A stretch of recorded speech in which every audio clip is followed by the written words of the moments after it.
네, 랜선 사랑방 시간입니다. 여러분이 네. 보내주신 사연하고 함께 할 건데요. 아까 일부에서도 잠깐 얘기 나눴듯이 한창 일할 수 있는 나이에 은퇴하고 새로운 인생을 살아야 되는 사람들, 영실버라 그러잖아요. 영실버. 참 희한해. 은색이라는 표현을 해주는 실버에다가 그렇죠. 거기다 젊다는 영을 붙이니까 좀 이상해요. 그죠? 사실은 예. 조금 예. 나이가 있다는 실버. 예. 네, 실버에 젊다는 영이 붙으니까 이게 앞뒤가 안 맞는 것 안 같기도 맞죠? 하고 예. 이상하기도 하고 또 어울리는 것 같기도 하고. 그러니까 이게 신기해요. 익숙해진다는 게 참 무서운 것 같아요. 말에 그냥 익숙해지는 것 같긴 맞아요. 한데 이 자리에 상담 전문가를 모셨습니다. 예, 숭실사이버대학교 기독교 상담복지학과 학과장이신 이호선 교수님 모셨습니다. 어서 오세요. 안녕하세요. 반갑습니다. 반갑습니다. 예. 근데 사실 이 영실버라는 분들이 우리 사회에 참 많잖아요. 네네. 지금 생각해 보면은 전쟁 있고 나서 베이비붐이 있던 시절에 많이 태어났던 그분들이 이제 영실버가 된 거죠. 그러니까 우리가 베이비붐 시기가 있었고 네. 이때 태어난 사람들을 베이비 부머 예. 이렇게 불렀는데 그 시기로 치자면 한 1955년부터 63년까지 1차 가고 또 68년부터 해가지고 한 73년까지 2차 뭐 이렇게 이제 분류를 하는 경우들이 많이 있는데 중요한 거는 이분들 중에 다 실버 영역에 들어갈 준비도 돼 있고 들어가 있거나 좀 지난 분들도 계신데 그 중에서도 60세에서 65세 되신 분들 네. 이분들이 지금 올해 2021년 기준으로 한 400만 정도가 되세요. 근데 이분들 같은 경우는 우리가 실버 얘기했는데 젊은데 실버다 얘기하셨지만 그게 아니라 실버인데 여전히 젊은 거죠.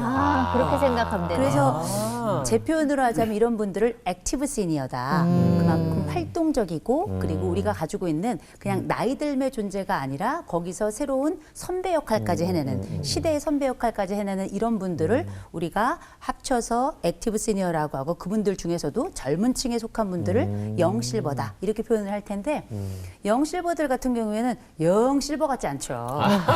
그래서 이제 영실버가 아닌가 이런 생각이 드는데 이분들은 여전히 체력이 있고요. 여전히 사회적인 경력이 몸에 여전히 흔적으로 남아 있고 그리고 아직 사실 막내를 대학에 못 보낸 분들도 많이 계시고요. 그러면서 부부가 가지고 있는 삶이 앞으로 남아있는 10월이 꽤 남아있기 때문에 경제적으로도 해야 될 역할도 있지만 준비해야 될 것들도 많고 그렇다고 완전히 사회에 편입돼 있냐? 은퇴한 분들도 상당히 많아요. 그렇다고 부부관계가 좋냐? 또 그건 아니에요. 그럼에도 불구하고 살기는 무지 오래 살아야 돼요. 이 100세 시대니까. 많은 것들이 한꺼번에 혼재돼 있기 때문에 고민도 많고 걱정도 많은데 사실상 힘은 있으나 그 힘을 쓸 수 없는 그래서 여러 가지 생각과 여러 가지 고민들이 많은 그룹들 중에 하나가 영실버다 이렇게 보시면 될 것 같아요. 이게 사실 일을 그만두셔서 경제적인 문제도 있겠지만 단순하게 그냥 그것만이 문제가 되는 그런 건 아닌 것 같아요. 아니, 돈이 제일 커요. 맞아요. 돈이 제일 돈이 제일 큰것 같아요. 그렇죠. 네. 그래서 사실 우리가 돈 문제가 작은 문제이고 오히려 뭐 정신이나 신앙, 몸 문제가 크다고 생각하시는데 절대 그렇지 않고요. 경제적인 문제가. 어떻게 보면은 전체적으로 보면 기승전 돈일 수 있어요. 그럼 이제 그러면 돈이 있는 또 갖춰져 있는 준비되어 있는 분들은 그러면 다 행복하냐? 또 그건 아니더라는 거죠. 그래서 막상 봤더니 막상 퇴직하고 난 다음에 그 빈자리가 마치 여성들에게 빈둥지가 있는 것처럼 남성들에게는 은퇴 빈둥지가 있는 거죠. 이 여기서 생겨난 우울감을 컨트롤하지 못하거나 또 막상 돌아왔을 때 가족들이 환영하냐? 그렇지 않아요. 그렇죠? 거기다가 친구들은 또 어떻게 하냐? 아프거나 또 죽습니다. 그리고 돈이 없는 친구들끼리 만나는 것도 한두 번이에요. 참 어렵고 여전히 욕망은 있고 해야 될 일은 많고 연금은 또 적고 준비하는 건 없는데 그리고 큰아들이 해갔던 그 대출은 여전히 걔가 갚지 않고 있으니까 그 남은 대출까지 내가 갚아야 되는 깝깝해. 야, 진짜 깝깝하네, 진짜. 고구마가 이제 가만히 채 널려 있는 그러니까. 이런 상황이기 때문에 돈도 굉장히 중요한 요소이고 더불어서 나머지 아직 해결되지 않은 인생 과제들이 여전히 많이 남아 있는 그룹, 그 그룹이 영실버다 이렇게 보시면 될 것 같아요. 그런 답답한 마음들 가지신 분들이 사실은 참 많은 맞아요. 거라는 생각이 들어요. 왜냐하면 저도 거기에 들어가는 60에서 65세 사이에 들어가는. 진짜요? 근데 예, 제 주변에 있는 친구들 보면 일을 관두고 아직 힘은 남아 있는데 자리는 없고 그러니까 되게 맞아. 우울해하더라고요. 맞아, 우울감이 제일 먼저 오는 것 같아요. 그래서 오늘은 그런 분들의 사연을 좀 들어보도록 하겠습니다. 우리 네. 전도사님이 힘있게 한번 읽어주시죠. 네, 제가 감정 예, 팍팍 감정 실어서 빡빡 한번 넣어가지고. 네, 예. 읽어드릴게요. 네. 새로운 사람을 만나기 힘들어요 라는 제목인데요. 안녕하세요. 저는 재작년에 은퇴를 한 평범한 60대입니다. 성실하게 한 직장에서 일해온 저는 퇴직금도 어느 정도 받아서 경제적으로는 크게 문제가 없는 상황이라 다른 친구들보다는 좀 여유롭게 생활을 하고 있습니다. 처음에는 일을 그만두니까 너무 편하고 좋았지만 점점 사람이 그리워지더군요. 그래서 몇 군데 동호회도 기웃거려 보고 새로운 사람들과도 어울리려 해봤지만 쉽지 않았어요. 회사와 집 밖에 모르던 제가 60이 넘어 친구를 사귀려고 하니 마음을 열기도 힘들고 혹시 나를 이상하게 생각하지 않을까 고민도 됩니다. 시간 여유가 있으니 교회도 열심히 나가고 있는데 교회 사람들과도 친해지기 어렵네요. 어떻게 하면 새로운 사람들과 친하게 지낼 수 있을까요? 하셨어요. 예, 참. 60년 정도 되면은 내 어떤 성이라는 게 이렇게 구축돼 있어서 누가 그렇죠. 네. 들어오는 것도 싫고 나가는 것도 싫은 아. 나이거든요. 그러니까 나 혼자 그냥 있고 싶은데 그러다 보니 외롭고 이거 어떻게 만나고 싶은데 안 만나고 싶고 이도 저도 못하는. 그런 어떻게 해야 돼요, 이분은? 보통 은퇴하시고 허니문이 2년이에요. 그게 이론이에요. 근데 막상 은퇴하신 분들 만나뵈면 은퇴한 후에 3개월까지가 허니문이래요. 그 뒤로는 너무 심심하다는 거예요. 그쵸. 그리고 낚시를 하러 갔더니 고기마저 외면하더라. 이런 얘기 막 하거든요. 안 잡힌다는 거죠. 그래서 이제 우리가 생각할 때 우리가 정말 나이를 먹어가면서 친구는 점점 없어지고요. 우리가 중년이 되면서 특징이 이제 모이면 아픈 얘기하면 하고 흩어지면 병원 가는 건데 그건 여자들 얘기예요. 남성들 같은 경우에는 사실 철저하게 혼자 남는 말 그대로 우리가 철학책에서만 봤던 단독자가 되는 경우가 굉장히 많거든요. 그래서 이런 경우에는 지금부터는 좀 새로운 플랜을 좀 시작하셔야 될 것 같아요. 이를테면 지금 또 교회는 나가고 계시잖아요. 친하지 않을 뿐이지 인사는 하는 거거든요. 그렇죠. 그런데 교회에 나가니까 일단 사람이 있는 것처럼 네. 우리가 오래 알고 있는 명언 있죠. 하늘을 봐야 별을 따지. 이런 것처럼 실제 사람이 있는 곳에 가야 친구를 사귈 가능성이 생기는 거고 그 가능성 안에서 누군가를 우연히 만나게 되는 거고 우연히 만난 사람들 가운데 우리가 생각하는 친구를 발견하게 되는 건데 한 가지 좀 말씀드리고 싶은 건 저는 노년기에 접어들었다 스스로 판단하시는 분들은 친구의 영역을 굳이 가리지 않으셨으면 좋겠어요. 그래서 이제 옛날에 유행하던 노래 제목 중에 송골매가 불렀던 모두 다 사랑하리. 저 이거 굉장히 중요하다고 생각하거든요. SNS도 발달했어요. 그러면 그 사람도 내 친구예요. 그리고 제일 중요한 건 이전에 친구였던 사람들을 부활시키는 게 전 너무 중요하다고 생각해요. 그래서 우리가 알고 있던 과거의 전화번호부를 좀 뒤지셔서요. 그분들도 비슷한 시점에 퇴직하셨거든요. 그분들도 똑같이 심심해요. 과거에 친했던 사람들은 함께 공유하는 추억이 있어서 대화의 주제도 좋아요. 그래서 제일 먼저는 내가 어디에 있든지 그 속한 공동체를 여러 개 확보해 가는 거. 그다음 두 번째로는 그 내가 이전에 가지고 있던 관계망을 다시금 살피는 것. 세 번째로는 요새는 뭐 페이스북이라든지 뭐 인스타그램이라든지 뭐 이런 여러 SNS들이 있으니까 SNS의 친구들을 굳이 마다하지 말 걸. 그래서 친구 영역을 대폭 확대해 보시면 그리고 친구를 깊이 생각하시는 것보다 얄팍하게 생각하셔도 괜찮습니다. 그래서 우리가 친구 영역을 넓혀가되 몇 가지 조건을 줘야죠. 돈 빌리는 애는 친구가 아니다. 빌려줄 돈도 없지만. 네. 두 번째로는 친구들 가운데도 내 마음에 드는 친구도 있고 내 마음에 들지 않는 친구들이 있는데요. 친구가 없다 말씀하시는 분들은 보면 내 마음에 드는 친구를 찾는 경우가 많은데 더 중요한 건 그 친구 마음에 드는 친구가 내가 돼야 돼요. 그건 확실한 진리인 것 같고 그런 과정들을 좀 거치신다면 뭐 아까 고민 중에 이런 단어가 살짝 들어갔는데 그 사람들이 나를 좋아할까? 이런 맞아요. 얘기를 하셔서 제가 놀랐는데 기억하실 게 사람들은 다른 사람들에게 별로 관심이 없습니다. 별로 관심이 없어요. 그래서 그냥 그 사람이 내 옆에 있구나 생각하고 어느 정도 믿을만 하다면 그 사람은 나랑 친분이 있어. 내 친구야. 이렇게 생각하거든요. 그러니까 오랫동안 친한 사람을 친구라고 하는데 요새는 오랫동안 친하지 않더라도 얄팍하게 친해도 친구가 될 수 있고 그 가운데 우리가 살아가며 새로운 켜를 만든다면 그 사람이 말 그대로 오랜 친구가 되는 거라고 저는 생각해요. 저는 충분히 가능하다고 보고 공동체 여러 동아리도 좋고 가능하면 장기적으로 함께해서 우리 사연을 주신 분의 특성을 알 수 있을 만한 지속적인 공동체에 장기적으로 참여하시고 그다음에 그 안에서 SNS도 활용하시고 그 가운데 내 이전에 있었던 친구들에게 연락해서 다시금 친분의 그 동맥을 다시금 모세혈관처럼 다시금 이렇게 펼쳐보시고 그리고 난 다음에 함께 있는 이 영역 속에서 내가 그 친구에겐 어떻게 하면 좋은 친구가 될까를 한번 고민해 보신다면 저는 지금부터가 진짜 참 친구를 마련할 더 좋은 계기가 될 거라고 생각합니다. 말하고 싶은 게 있어요. 요 사회생활도 하고 어느 정도 수준 있는 삶을 살았단 말이죠. 은퇴하고도 그것을 자꾸 유지하려고 그래요. 모든 사람을 사랑하리 아까 그 얘기를 했는데 좀 파격이라고 하는 걸 한번 도전해보면 좋겠다. 파격. 제 기억에 남는 분이 있어요. 제가 하와이에 무슨 훈련을 받으러 갔어 교회. 또 공항에 라이드가 나오셨어요. 장로님이셨는데 나중에 그분이 은퇴한 대사셨어요. 그러니까 사실 생각의 전환과 맞아요. 내가 어떤 사람이었어 이런 그렇죠. 생각을 이걸 버리고 네. 내가 오늘부터는 인생을 다르게 살 거야라고 생각한다면 인생이 또 다른 맞아요. 삶 속에서 즐겁게 살 수 있지 않을까라는 생각에 도전을 좀 해보셨으면 좋겠고요. 이참에 우리 네. 목사님 저기 앞으로 미래 직업을 위해서 전화번호 하나 좀 남겨주시면 좋을 것 같아요. 두 번째 사연 읽어주세요. 예, 가겠습니다. 제가 이번에는 읽어드리도록 하겠습니다. 남편이 명예퇴직을 한 지 5년이 넘었습니다.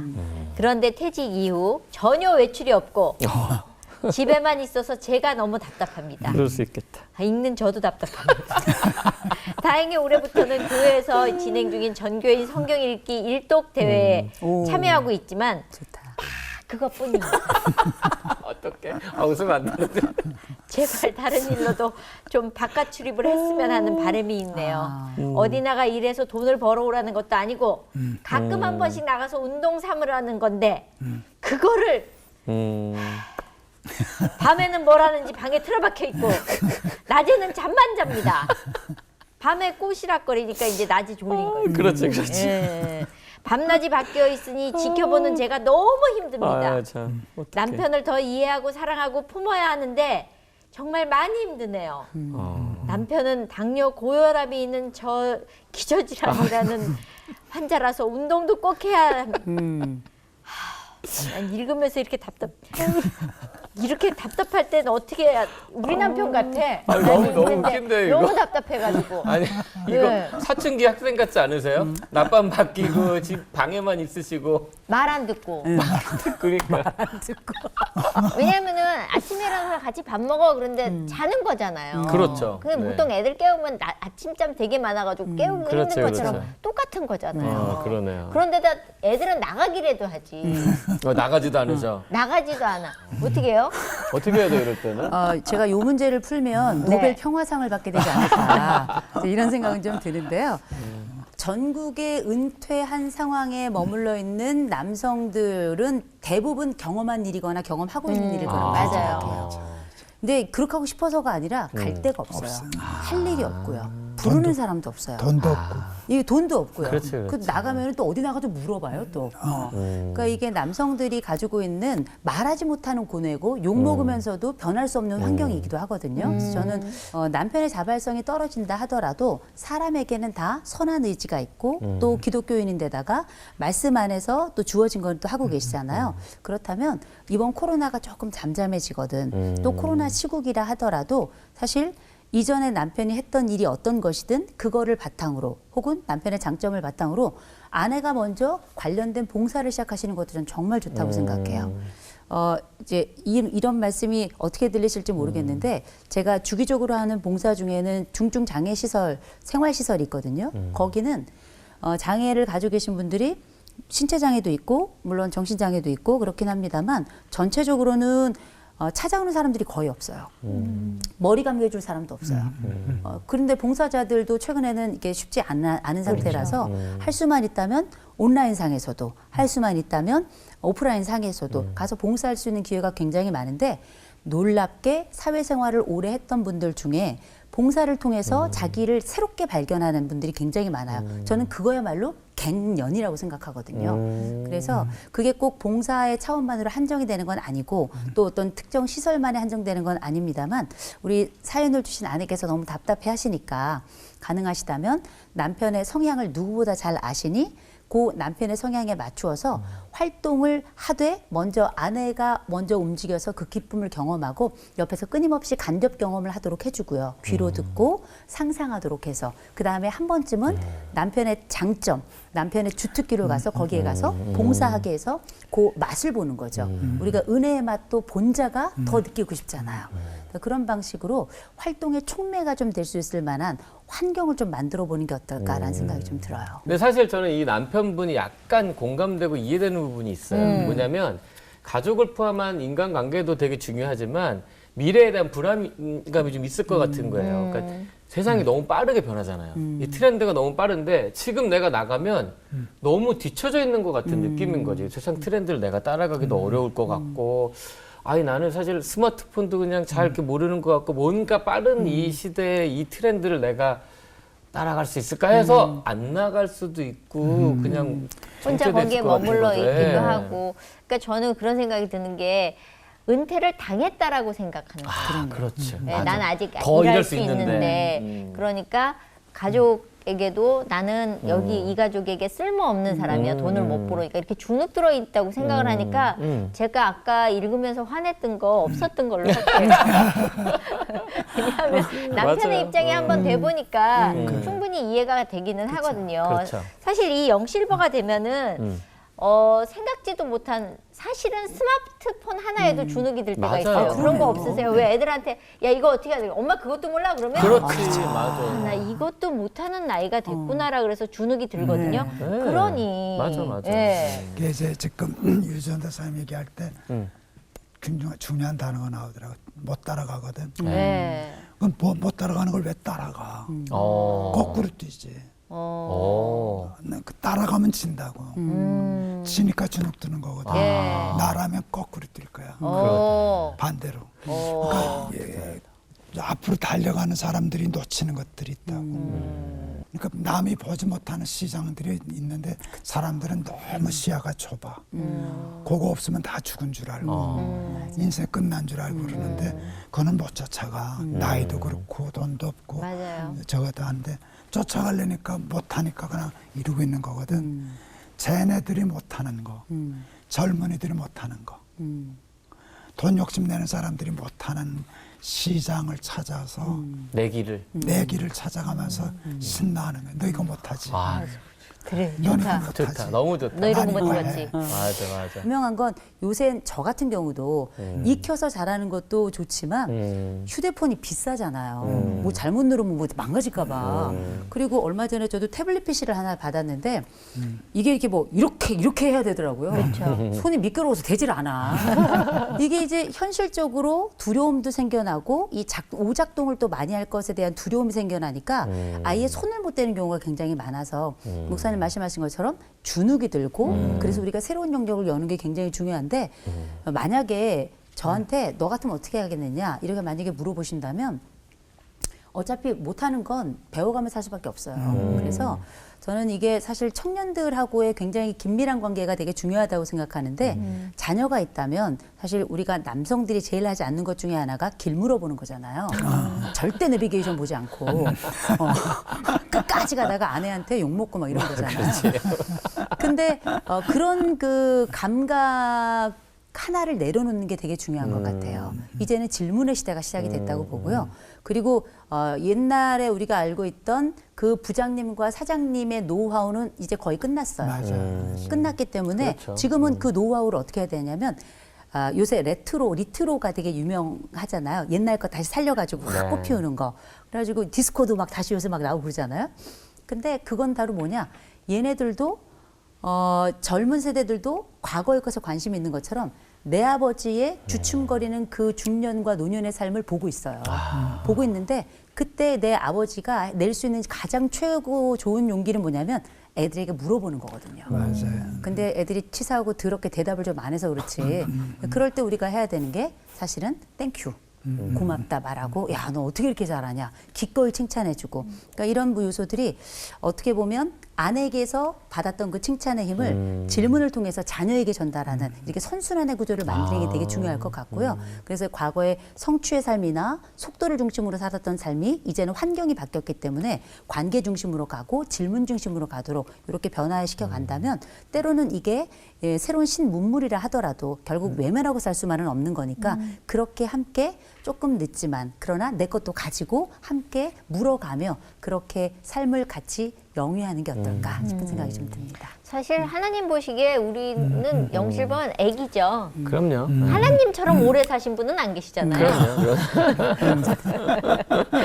완전히 애기죠. 그냥 완전히 진짜 애기, 애기죠. 진짜. 아유, 손톱에 때도 안 되는 애기지. 예, 근데 너무 걱정 근심을 이구지구 가는 게 아닌가. 미래에 맞아요. 대해서 불안하니까 그걸 좀 내려놓고 살았으면 좋겠고요. 오늘 교수님 말씀 들으면서 우리 영실버들이 좀 정신을 차려야 되겠다라는 생각이 네. 들었어요. 네. 예. 아니 조금 마지막으로 그럼 예? 제가 하나만 더 여쭤볼게요. 네네. 우리 크리스천 영실버들한테 혹시 해주고 싶으신 말씀이 있으신지. 네네. 결국 힘이 될 때는 사실 신앙에 기대는 게 제일 좋은 방법이잖아요. 그래서 한마디 해주세요. 네.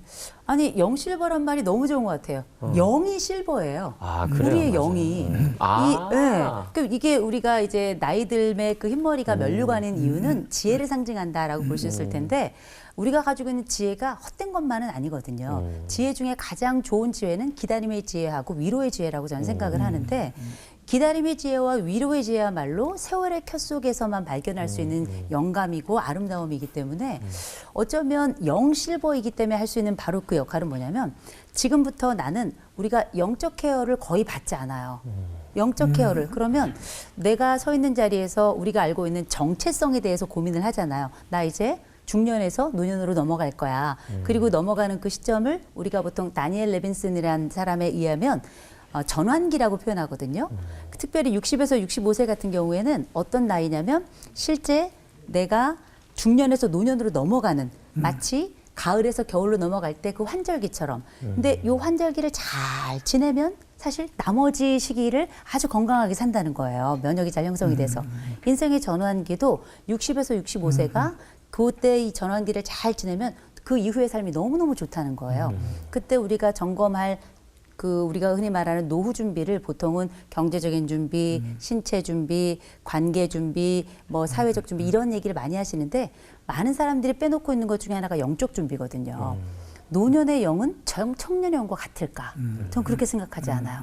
더 값지고 더 빛나고 그야말로 실버가 되기 위해서 가장 값지고 아름답고 심지어는 전기 통할 때도 은을 쓰잖아요. 그 전도 높은 그 은의 역할을 해내기 위해서 지금부터 나는 무엇을 해야 될까? 이게 우리에게 노년으로 살아가야 될 우리에게 하나님이 주신 하나의 사명이죠. 동시에 직업이 아닐까? 저는 이런 생각을 좀 해봅니다. 우리 박수 받은 영실버들에게 목사님의 기도까지 하면은 뭐 더할 나이가 없을 것 같아요. 목사님 기도해 주세요. 네. 네. 우리 많은 분들이 오늘 이 시간 우리가 다른 주제에 관심을 가지고 저건 내 얘기다, 우리 얘기다, 우리 남편 얘기다 이런 공감하면서 들었을 것입니다. 하나님, 인간적으로 답답하고 어려운 문제들이 있는데 하나님 말씀 속에서 믿음 속에서 지혜를 얻게 하시고 돌파구를 찾을 수 있게 도와주셔서 답답한 영실버가 되지 않게 하시고 주눅들어 쓸모없는 영실버가 되지 않게 하시고 백발은 면류관이다 라고 하는 말씀처럼 아름답게 근사하게 훌륭하게 늙어가는 우리 영실버들 되게 하여 주시옵소서. 예수 그리스도 이름을 받들어 기도하옵나이다. 아멘.